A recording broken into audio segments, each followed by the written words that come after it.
City palace का आरंभ गणेश जी द्वारा किया जाता है और हिंदुओं में किसी भी चीज़ की शुरुआत गणेश जी के श्री गणेश से ही की जाती है। अब आगे जो आपको ये टाइल्स दिखाई दे रही हैं, ये 100 इयर्स बैक इटली से लाई गई थी और यहाँ पे लाके इन्हें लगाया गया था। इन्हें विक्टोरिया टाइल्स कहते हैं।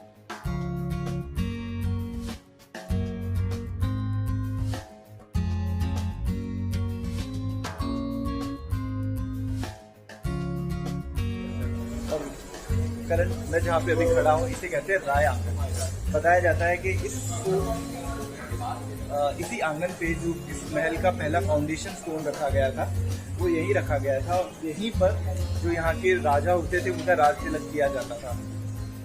अब इस राय आंगन के बाद हम जब आगे की तरफ जाते हैं तो ये स्टेयर्स हमें दिखाई देती हैं और इन स्टेयर्स से ऊपर चढ़ने के बाद में जो हमें अभी दिखाई देगा उसे कहते हैं, वहाँ पे एक पेंटिंग है। अब मैं आपको उस पेंटिंग के बारे में कुछ बताऊंगा। वो पेंटिंग हल्दी घाटी से को दर्शाती है।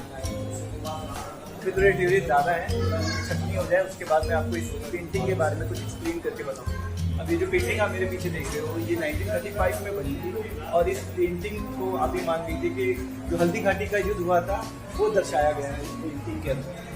और ये वो फोटो है महाराणा प्रताप की जब वो घोड़े के ऊपर भाले से बात करते हैं। तो यहाँ पे घोड़े हाथी के जो पैर में एक तलवार थी जिससे उनके घोड़े का पैर कट गया और उसके बाद जब ये घोड़ा यहाँ से आपको दिख रहा होगा यहाँ से जंप करके यहाँ कूदा और उसके बाद इसकी डेथ हो गई।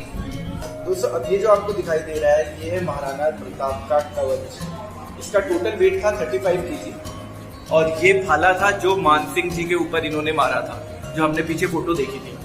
और ये इनका कवच था, ये इनकी तलवारें थी और भीलों के साथ में इनका बहुत अच्छा रिलेशन बताते थे और जो भील थे वो आर्चरी में बहुत अच्छे थे। तो ये तीर कमान है। तो दोस्तों मेरे पीछे जो आपको मंदिर दिखाई दे रहा है ये प्रेमगिरी गोस्वामी जी का मंदिर है और बताया जाता है कि इनके आशीर्वाद से ही इसकी नींव रखी गई थी, इस पैलेस की नींव रखी गई थी और इनकी हर साल पूजा की जाती है यहाँ के राजाओं द्वारा। जो आपको टब दिखाई दे रहा है ये कोई बाथ टब नहीं है। जब राजा का कॉर्निशन हुआ करता था उस टाइम पे तो इस टब के अंदर या है इसके अंदर 1.5 लाख सोने के सिक्के डाले जाते थे जिसमें से 1/3 पार्ट जो राजा होता था, जो राजा थे वो जनता में निछावर कर देते थे और 10 पार्ट को उनके वेलफेयर के लिए यूज किया जाता था।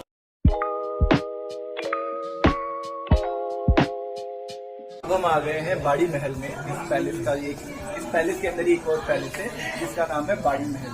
और इस बाड़ी महल की खासियत ये है कि यहाँ पे जो पिलर बने हुए हैं ये ऐसी सिमेट्री में बने हैं कि आप एक पिलर के पीछे खड़े हो जाओ तो आपको आगे के पिलर्स दिखाई ही नहीं देंगे, पता भी नहीं पड़ेगा कि आगे और पिलर्स हैं। और अब मैं आपको दिखाने वाला हूँ यहाँ से लेक ताज पैलेस जो है उसका व्यू। और ये रहा। पर एक चीज यहाँ से जो मुझे समझ आती है कि यार उस समय पर यहाँ के राणा इतने मजबूत हुआ करते थे कि इन पहाड़ों में छुप छुप के उन्होंने पूरे मुगल्स को हराया, इवन अंग्रेजों को भी कई हद तक हरा रखा था। और अब हम हैं मोती महल में। ये मेरे सामने मोती महल है और इससे पहले मैं आपको बताता हूँ कि जो गेट दिखाई दे रहे हैं ये वाला दूसरा वो वाला ये हाथी के दांतों से बने हुए हैं, मतलब हाथी के दांतों से बने हुए हैं। और यहाँ पे रानी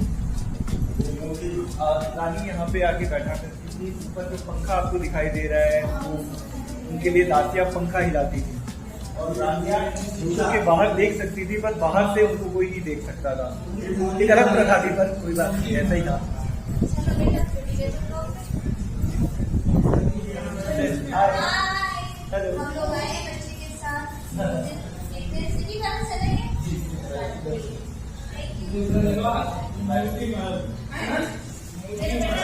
देखो भाई, अमीरों की शादी अगर देखनी हो तो यहाँ पे एक बहुत अमीर आदमी की शादी हुई थी, मिस्टर अंबानी की बेटी।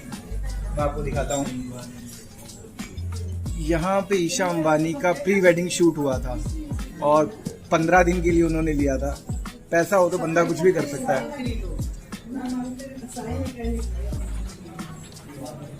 एंड ये भोपाल सिंह जी की चेयर है, व्हील चेयर, क्योंकि पैरालाइज होने के बाद ये चल नहीं सकते थे तो उनके लिए ये वाली व्हील चेयर मंगवाई गई थी लंदन से। ये उनका बेड था और ये उनका डाइनिंग एरिया था और ये था इनका वॉशरूम।